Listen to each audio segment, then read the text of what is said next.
Racial profiling punishes innocent individuals for the past actions for those who look and sound like them. Benjamin Todd Jealous.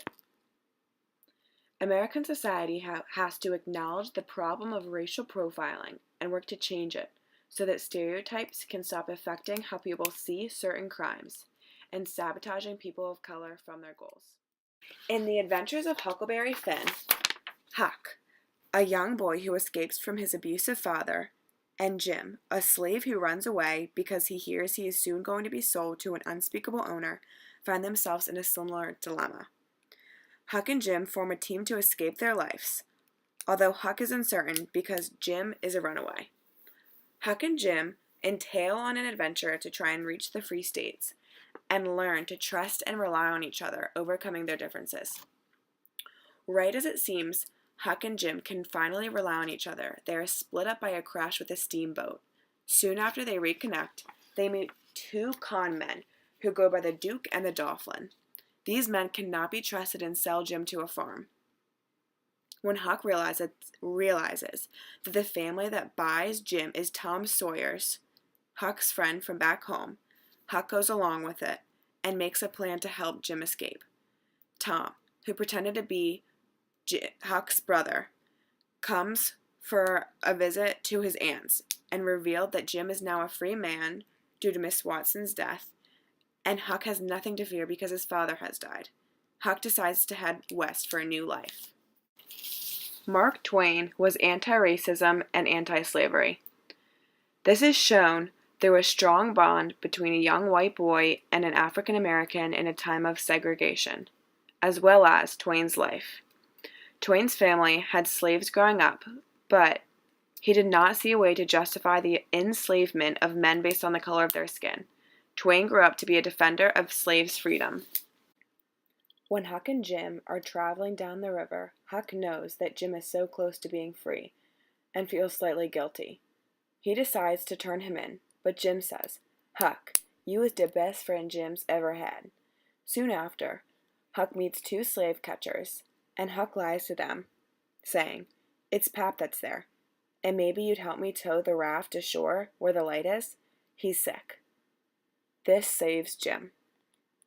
Prior to this, Huck is feeling guilty because he is doing what people at the time said is wrong, helping slaves run away. But when the opportunity presents itself, it is so against Huck's morals, he could live with the fact that it is against society's morals. After Jim is caught, Huck and Tom come up with a plan to help Jim escape. The plan is pretty intense. Twain writes, "He told me what it was, and I see in a minute it was worth 15 of mine, for style, and would make Jim just as free a man as mine would, and maybe get us all killed." Through the time that Huck and Jim spend together, and without the prejudice that society puts on a relationship such as this, they create the ultimate bond. Huck is willing to put Jim's life before his own. Twain does this to illustrate how beautiful a relationship can be without social barriers. Racial profiling creates doubt in law enforcement and security, leading communities to work against them, not with them. In the court case, Hebshi versus United States, a woman of Saudi Arabian and Jewish descent is pulled off an airplane at gunpoint, arrested, strip-searched, and detained. The reason for this suspicion is that the two men of South Asian descent spent too much time in the restroom. This search occurs with little to no cause, is a waste of resources, personnel, and led to a distrust and avoidance of law enforcement for these citizens. This shows the level of confidence people have in police based on race. As shown, roughly 38% of blacks have a great deal of confidence in police, compared to roughly 59% of whites. This statistic speaks volumes about the lack of trust minority has in law enforcement. Racial profiling is an unreliable way to catch crimes. This graph above shows that the number of people who have used drugs in the past year regarding whites versus blacks is almost equal. Despite this, statistics show that black drivers are twice as likely to get pulled over at a traffic stop. Law enforcement is wasting their time and citizens' time through prejudice and false knowledge. African Americans are 3 times more likely to be searched during a police stop compared to whites. To pull over and search an African American car to a white person's car is a waste of time, when only a small percentage of the time they have illegal contraband. Pulling someone over based on the color of their skin leads to guilty people of both races getting away and innocent African Americans' time being wasted. Racial profiling is against the 14th Amendment, stating no person should be denied equal protection against the law.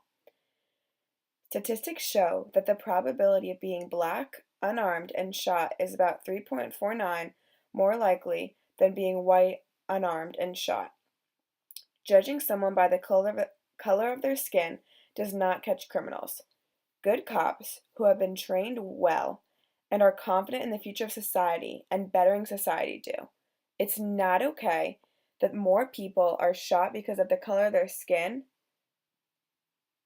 or that the color of someone's skin justifies a life-ending punishment. The notorious town of Ferguson, Missouri, from the case where Michael Brown was killed by a cop, was only one of 1,581 police departments in the United States said to have violated the 14th Amendment. This is an unsettling statistic, that there are 1,581 communities where people are scared of the police. This number may not seem to be a lot out of the thousands and thousands of police offices in the United States, but it is enough for citizens to be scared and lives to get taken. Ultimately, this number should be 0. Not everyone agrees and acknowledges the unfair treatment of minorities such as Middle Eastern and African Americans in the court of law and justice. Some people believe that these people have earned their reputation of guiltiness due to their high crime rates seen within underprivileged communities with primarily minorities. This graph shows the high crime rates seen in African American race in an urban environment, such as Indianapolis.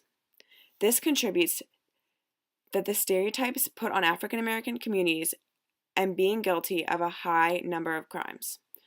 Although statistics show that African Americans have a higher crime rate and therefore should be incarcerated at a higher crime rate, this does not mean that we can jeopardize the lives of innocent African Americans just because they are the same race. This does not validate reason for law enforcement and the justice system to treat them any differently. Just because there are more African Americans in jail doesn't make them all guilty. In order to stop racial profiling, we must educate people on the issue starting in early education, as well as creating safe and fun activities for children at risk in inner city environments. Although people may have differing opinions, I think we all agree that we want to raise future generations to be better than ourselves.